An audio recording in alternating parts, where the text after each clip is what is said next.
One of the things that I've taught a lot of people in the last year has been around your thoughts, because I realized that your thoughts create your feelings / emotions create your actions, and your actions create your words. First, it starts with a thought, then it moves to your feelings, because your thoughts will create a feeling. So I think, this guy will not like me if I go there. Immediately, I think this guy will not like me if I go there. I start to feel panic within me. So sometimes it might even move into a physical panic. Your chest palpitates, your stomach is tight, you start to sweat.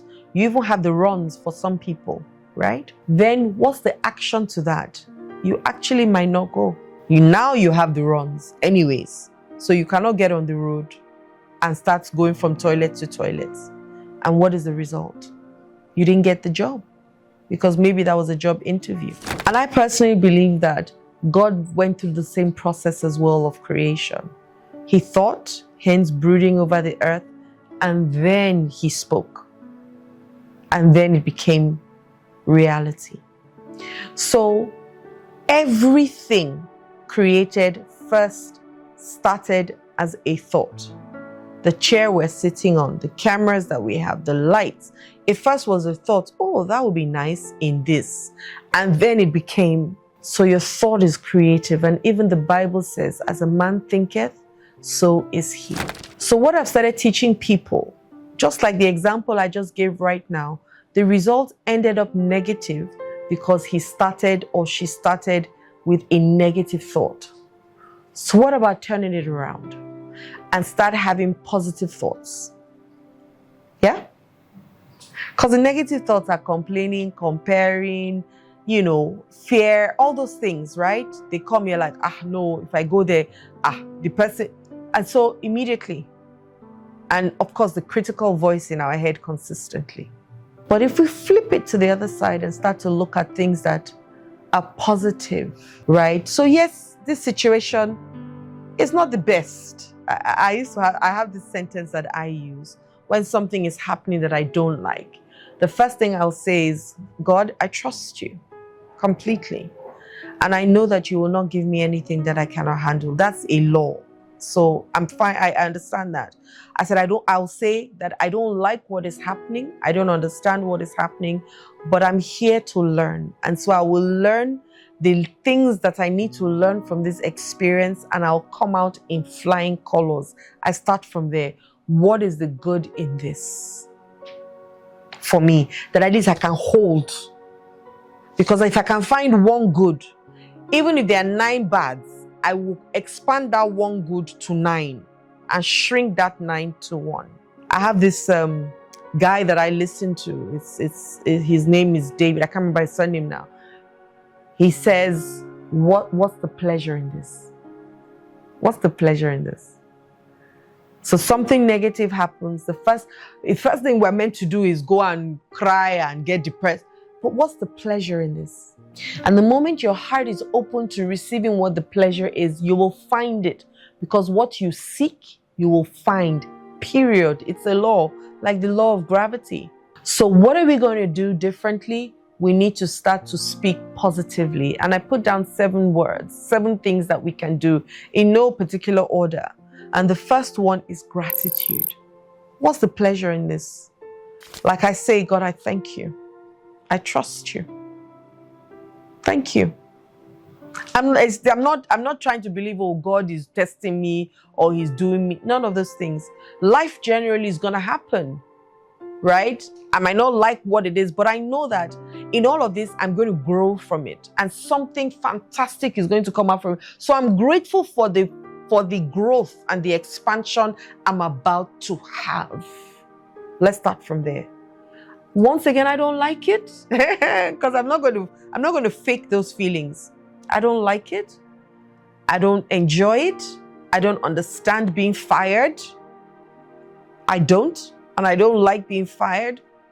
But I trust you that something is going to come out of this. And I will not be hungry. I know that. So maybe I needed to be fired to rest. I will look for the positive no matter what and be great. Now I have the opportunity to rest. Now I have the opportunity to bond with my children. Now I have the opportunity to relax and spend time with people that I love. So there's always something good, always something good, always. I can say 10 times. Always something good in everything. I'm sure you're thinking, so if somebody dies, there's something good. I promise you. Especially if that person was sick. And you know the truth? You don't know what's going on in that person's mind. I remember something happened so clearly. I went to see a friend of mine, and this friend of mine was in so much pain, and she said she wanted to kill herself. And I asked her why. She said, well, she has been thinking if she kills herself, she'll be selfish. So she's asking for a terminal illness. She's asking God for a terminal illness, so at least they will say she died of. Not too long after that, she had a growth at the back of her neck. A big growth at the back of her neck that she had to do a surgery on. Now, you on the outside, you don't know what she's asking for. Because some people are actually asking for death. You don't know what that person has been asking for or wishing for. The person now dies, you now say God is wicked. When all that happened was this person was granted their wish.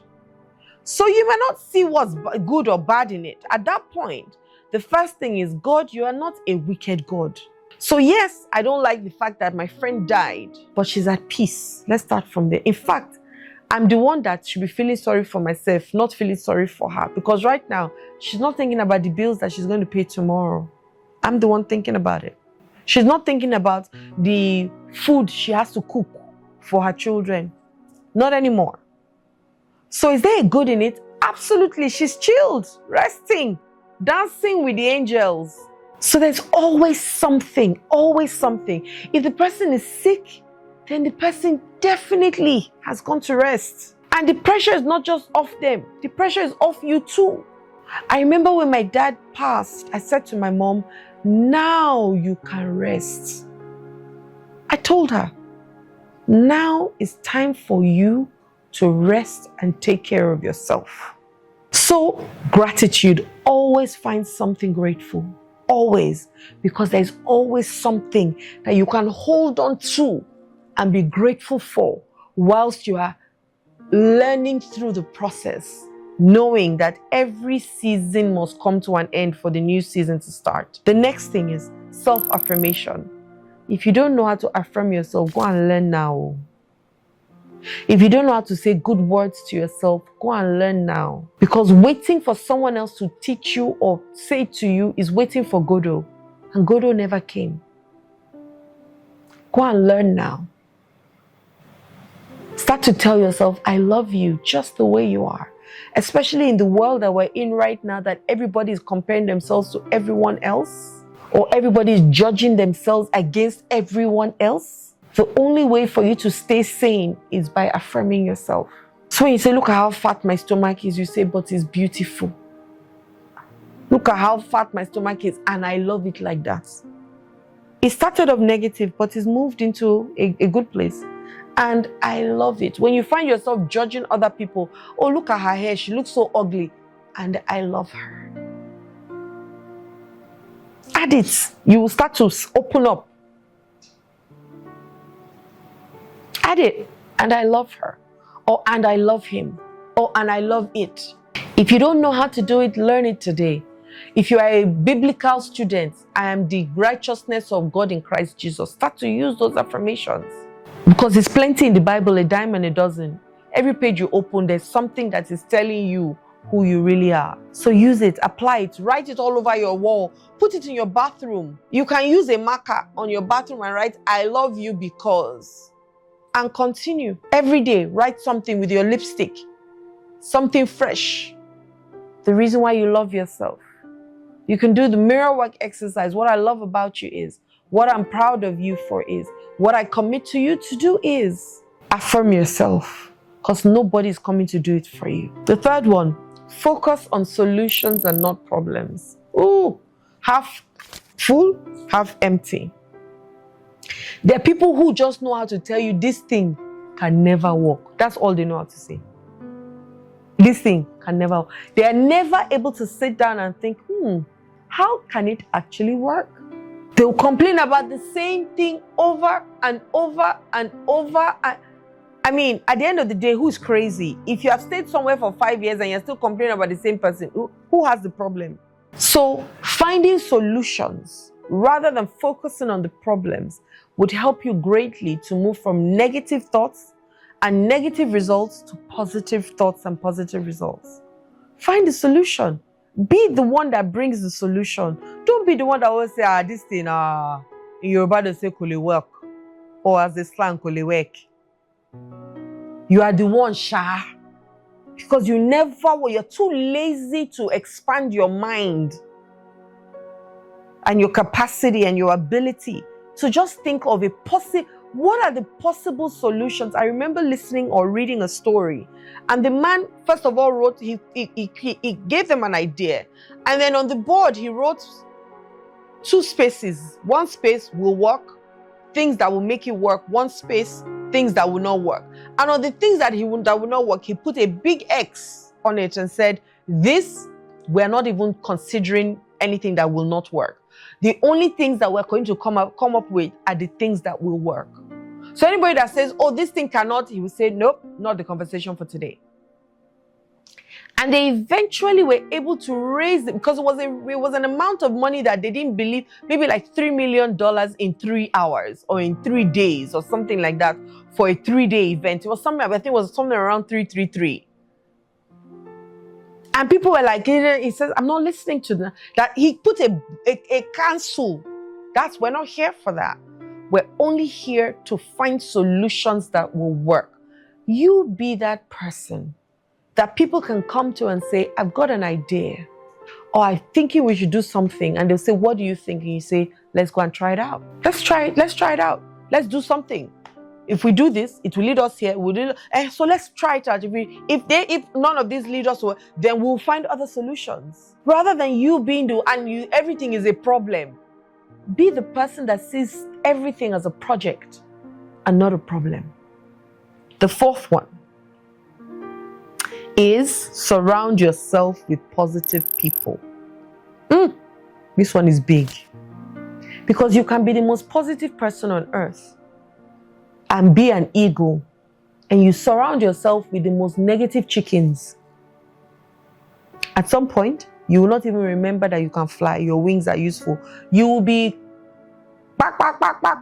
like a chicken by the time you are done. Because all their negative energy, you have sucked it in. And because you are depending on them, they are depending on you. All your people are just doing is passing out negative energy, receiving negative energy, passing risk, and you're going nowhere. And this is for people who like to complain. Complaining just increases negative energy, and none of you can come out of there satisfied or fulfilled. So surround yourself with people who believe that you can and who are willing to join you in making it possible. Have your community of people that you just know, if I just share this thing with them, they will come up with a solution for me. Not the ones that if I share with them, first of all, some people can never do anything great because they don't have anybody around them. And they don't trust themselves enough to get up and do it. Then unfortunately, they now don't have anybody around them that can ginger them to do it. So where are they focused? On all the things that will not work for them. So I'm going to stop here and we're going to pick it up in the next video. Okay? Now remember 4 things, the 4 first things that I've mentioned in the video. I'm going to share 7 things that you can do to change your mindset and make sure that it's positive, and your thoughts and make sure that it's positive. The first one was gratitude. Always find a pleasure in something. Second one, affirm yourself. Tell yourself, I can do this. I got this. I can do it. The people that do it, they don't have 3 years. I can do this one.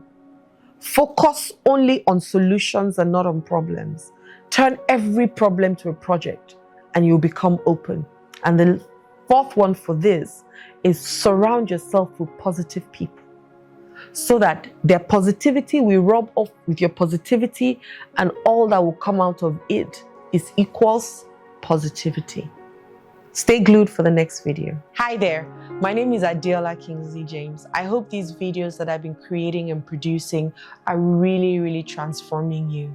Honestly, that would be a gift to me, Don't forget, subscribe today. Now. Click on the notification bell below so that you can get the videos as they drop. And I drop 3 videos every week. And lastly, share me with other people so that as you grow, you're not the only person in your clique or your community that is growing. You're growing with other people as well. And we can build lasting communities and better human beings. Love and light.